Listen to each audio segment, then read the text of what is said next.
What's going on, guys? It's Fight Season MMA, and today I want to make a video talking about what is the biggest question for every single UFC champion currently on the roster. As we all know, there's so many different champions that right now who have been crowned in the last couple months. We have Merab Dvalishvili beating Sean O'Malley. We have Belal Muhammad dethroning Leon Edwards, and so many more inside the UFC this year. But truly, what are the biggest questions currently in the UFC for these champions? Because there's a lot of different fighters who could possibly take belts. Can these champions stay at the top for a very long time? Or are there just really no questions going in for these different fighters? If you guys enjoy the UFC content, please leave a like, comment, and subscribe. That's the best way to help the channel grow. And while you're down there, please turn on the post notifications just so you guys are always notified when UFC content releases daily, because I try to keep you guys inside the loop as much as possible when it comes to UFC content. But without further ado, let's jump right into the video of talking about each champion's current biggest question inside the UFC right now. First, I want to start with Alexandre Pantoja, and the big thing with Alexandre Pantoja, is there a chance that if he goes up against a big striker, would his chin fail? Because Pantoja isn't really that great of a fighter, in my opinion. He's got great jiu-jitsu and great grappling. He's not the best striker, but the really thing that saves Pantoja in a lot of these fights is that iron chin that he possesses. Pantoja can just absorb shots from a lot of these different opponents. I know people like Brandon Moreno, Brandon Royval, and Steve Erceg were able to just throw shots at Pantoja to where he was able to just unquestionably just absorb them all, and I really question if his chin is going to be able to last for a long time, because when Pantoja's chin goes, that is going to really deteriorate him in his UFC stock, in my opinion. Pantoja is on the extra level in that flyweight division, considering that his chin is so strong. Someone like Steve Erceg, in my opinion, is a lot more skilled than Pantoja, when Pantoja is a lot more reckless. He has better jiu-jitsu than Erceg, but truly is incredibly reckless in the striking department. But Steve Erceg's chin, as we saw against Kai Kara-France, is definitely not the greatest inside the UFC octagon. So if Pantoja is able to keep that chin, I have no worries that he's going to be able to out-grapple, out-wrestle, and out-tough a lot of these flyweights in the UFC right now. But if that chin eventually fades on Pantoja, I could definitely see Pantoja losing a couple fights, seeing him slip out of that championship slot, and possibly even out of the top 5 in the UFC flyweight division. I am defining Alexandre Pantoja as he is one of the greatest flyweights that we've seen in recent memory, but his chin is doing a lot of that carrying, considering that he is able to walk through strikes and get by with a lot of different mistakes in his stand-up, considering that his chin is absolutely amazing. Now I want to go to Merab Dvalishvili, and my biggest question for Merab Dvalishvili is how is he going to do when he fights someone who has a good grappling defense in the stand-up? Because someone like Henry Cejudo, who was able to defend the takedowns against Merab Dvalishvili and was clipping him in the stand-up, was a very hard fight from Merab Dvalishvili, and a lot of people are going to say, well, Merab did win the next 2 rounds. Yes, he ended up doing that, but I think Henry Cejudo was hurt in that fight, and I think that was a big factor of him winning those rounds in the later parts of that UFC 298 fight. So like someone like Sean O'Malley, who doesn't have the takedown defense, was able to still get rounds off of him later just because he was getting tired. So someone like Umar Nurmagomedov or someone like Corey Sandhagen, in my opinion, would be a very hard fight for Merab Dvalishvili, because they could both stuff the takedown and truly be able to go in there with some amazing striking ability, considering that Umar is a Taekwondo specialist and Corey Sandhagen was primarily a striker coming into his UFC career. The UFC fighters right now in the organization, if you're more well-rounded, you are definitely more likely to succeed currently, and I think that that's what some of these different fighters could do. I think if a lot of these fighters like Umar Nurmagomedov and Corey Sandhagen are able to stuff the takedowns of Merab, it's going to be a very long night for Merab in the office. So my biggest question is, can Merab compete in a stand-up fight when his opponent are truly stuffing all the takedowns and his last resort is fighting in the stand-up striking game? Because I don't know if Merab could truly do that. I think an Umar fight is incredibly hard, and I think a Sandhagen fight is hard, but not as fight as Umar Nurmagomedov. At featherweight, it is Ilia Topuria, and my biggest question for Ilia Topuria is he going to be able to knock out Max Holloway? Because right now, a big thing that everyone is talking about is Ilia Topuria's power, his precision, his strength, and Ilia Topuria is one of the hardest hitting featherweights we've ever seen. I think probably the only person who hits harder than Ilia Topuria right off the top of my head is Josh Emmett, because Josh Emmett lights people up whenever they get hit, but Ilia Topuria hits like a Mack truck, and Max Holloway has an iron chin, so it's going to be an amazing matchup to see these two individuals go up against one another. Now, I know Max Holloway was absorbing shots from Justin Gaethje at UFC 300, but that's not a great test, considering that Max Holloway was able to keep a little bit of his water weight in his body, and so if he got hit, his brain was able to move around and have a little bit more cushion than he would be from cutting to 145. So I do think that Ilia Topuria definitely has all the skills to knock Max Holloway out, but I don't know if Max Holloway's chin is going to give up in that standpoint. I just don't see a world where Holloway gets knocked knocked out by Ilia, and that could possibly lead to a long night inside the office, because truly I think that Ilia could beat Max Holloway in a very close decision fight over 5 rounds, but I do think that there is a massive question mark right there if he could go in there and knock out Max Holloway, because if he did, he would be the first individual to do that in the UFC, would be the first individual to beat both Holloway and Volkanovski, and would make Ilia Topuria one of the greatest UFC featherweights of all time already. My biggest question for Islam Makhachev, considering that Islam is absolutely amazing. Islam has no holes in his game, so it has nothing to do with that. But my biggest question for Islam is how many belts could he truly capture? Because I know Islam Makhachev could definitely go up and beat Belal Muhammad, even though that fight would never happen. Belal and Islam are great friends, and Belal has said countless times that he wants to defend the title 2 or 3 times at welterweight, and then go up and challenge for the middleweight title to pave the way for Islam to capture the welterweight title, which I do think is a very, humble and great thing for Belal to do for Islam. But could Islam even go further and capture the 185 belt, or would those individuals be too big? I know Dricus Du Plessis commented on Islam Makhachev that fight going on, and he said that truly it's just a thing about size. I know Curtis Blades was talking about fighting Alex Pereira, and he said that he would absolutely smash Alex Pereira for no other reason than the sheer size difference of those 2 individuals. So it really is a massive question in my book. Could Islam Makhachev be the first 3-division champion? Could he go up and beat someone like Dricus Du Plessis at middleweight? Could he beat someone like Kamaru Usman, Leon Edwards, Jack Della Maddalena, Sean Brady at welterweight? And is Islam that good to where his style really transfers through weight classes, because he has so much talent inside the UFC organization that he is an absolute monster, and that if he could win multiple belts and simultaneously hold them, he would easily be considered one of the greatest mixed martial artists to ever step foot on the planet. For Belal Muhammad, my biggest question for Belal Muhammad is how is he going to fight someone who has great stand-up, who doesn't get overwhelmed by the pressure? I think someone like Jack Della Maddalena, who's a great boxer and who is able to stand there. I think someone like Kamaru Usman, if he was a little younger, I think Belal would kind of go through him. But someone like Jack Della Maddalena or Shavkat Rakhmonov are very interesting fights for me at welterweight for Belal Muhammad.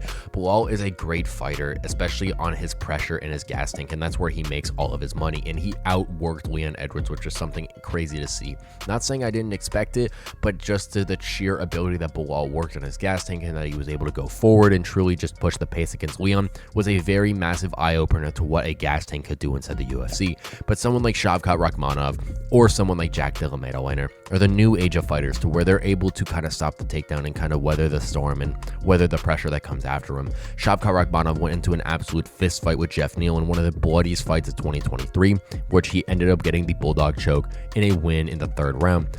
Jack Della Maddalena fought Gilbert Burns in an incredibly back and forth fight. Gilbert was kind of winning 2 rounds in my opinion, but Jack Della Maddalena always withstood his IQ, even through the times that he was getting pressured and kind of punched through. And he was able to get the finish over Burns in that 3rd round at UFC 299.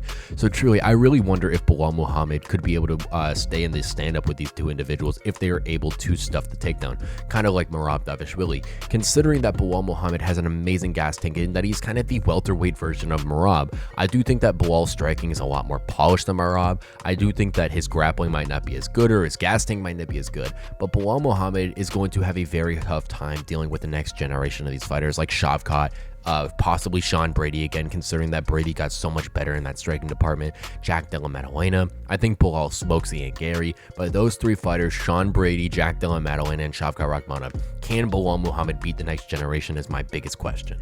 My biggest question for Dricus Du Plessis is he going to be able to clean out the middleweight division? Because there is so many different fighters in that middleweight division that I don't think can beat Dricus Du Plessis, but there's also so many different aspects of a fight, of changing, all different things, that I truly think that Dricus Du Plessis could lose some of these fights because they're so close, and I'm always predicting that no one can beat him because of the way he's going to pre-adjust and kind of over-adjust for what someone else is doing. In a fight, it's kind of adjusting between rounds is a very complicated thing. If you're winning these fights and your opponent is only adjusting, you're going to eventually lose the round. A great example of this happening was Yair Rodriguez versus Brian Ortega 2. Yair absolutely 1080'd Brian Ortega in round 1. In round 2, it ended up being a very, very close fight, but in round 3, Brian Ortega kept adjusting and ended up getting the Darce choke, I believe, in that fight. I think the UFC is so much about adjusting, so in that Sean Strickland fight, Dricus Du Plessis was able to adjust more and kind of configure his game plan more to always keep Sean Strickland on his toes. But is Dricus Du Plessis going to always be like that, because that is a very hard skill to be able to have the perfect game plan the entire time, considering that he is fighting the best of the best competition inside the UFC right now. So ultimately, my biggest question is Dricus Du Plessis in his corner. Can really they adjust enough to really be able to have Dricus Du Plessis keep this aura around him to where, yes, he might not be the most skilled fighter, he might not have, you know, the best grappling or the best striking, but Dricus Du Plessis is one of the most fundamentally sound IQ'd fighters in the UFC currently and of all time, in my opinion.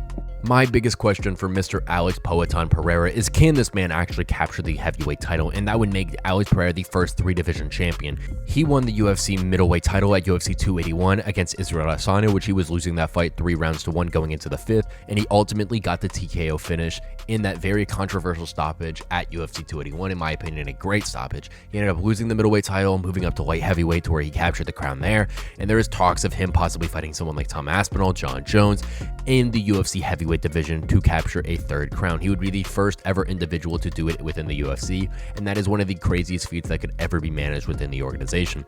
Alex Pereira is an absolute bad human being in there, and he's one of the best fighters on the planet for a reason.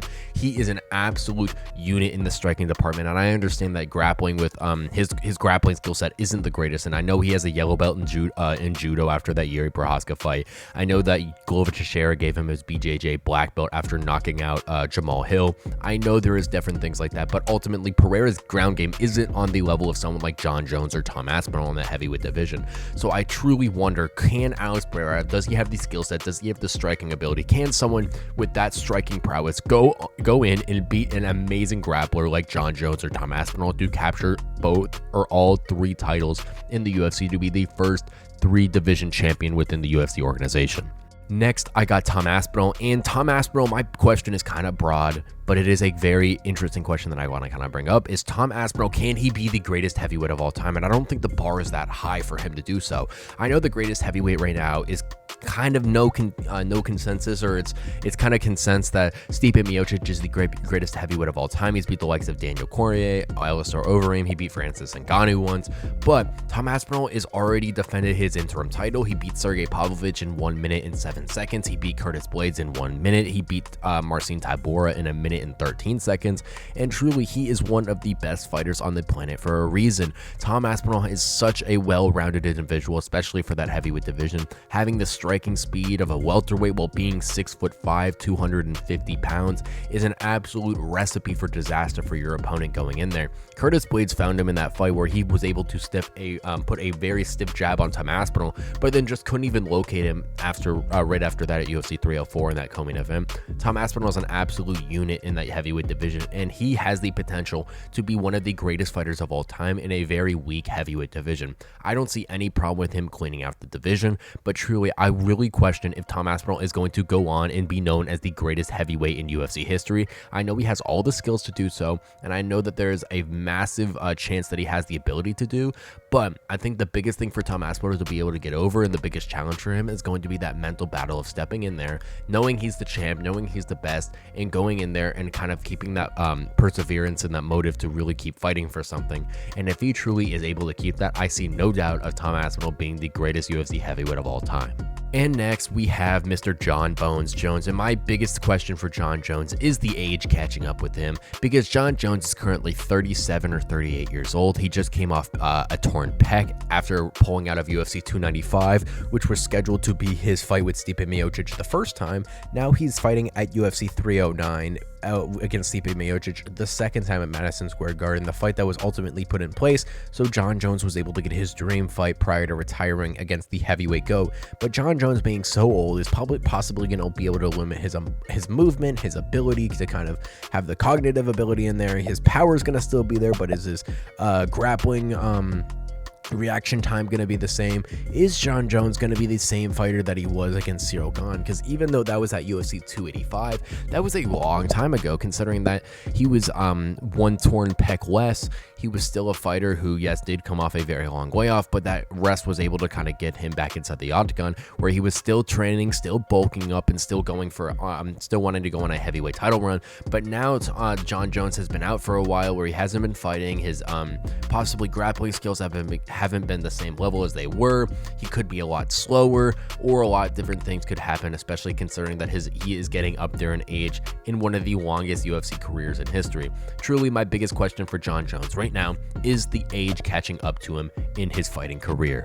Thank you guys so much for watching this episode of Fight Team MMA, and please let me know what you think down below in the comment section, what you think about these biggest questions about the UFC champion in each current division. I think that there are so many different questions that you could bring up for so many different fighters. There isn't necessarily one biggest question that you could provide, but there is a lot of them, and I wanted to kind of break down my questions that I think about currently a lot, especially since there's been a couple new champions. There's a lot of different things happening around the UFC with different timelines and fights that are going to occur, and some massive fights coming up. Truly impose some of the biggest questions currently the UFC has ever seen, especially with this Topuria and Holloway fight, and a lot of different fights coming up with Tom Aspinall and Jon Jones. There's so many different questions that are going around the UFC community, and being able to identify them and get excited about them is only something that each fan in the sport should be doing. Thank you guys so much for watching this episode of Fight Team MMA, and please leave a like, comment, and subscribe if you guys enjoy the UFC content. And thank you guys so much for watching. I will see you guys very soon with more UFC content and news.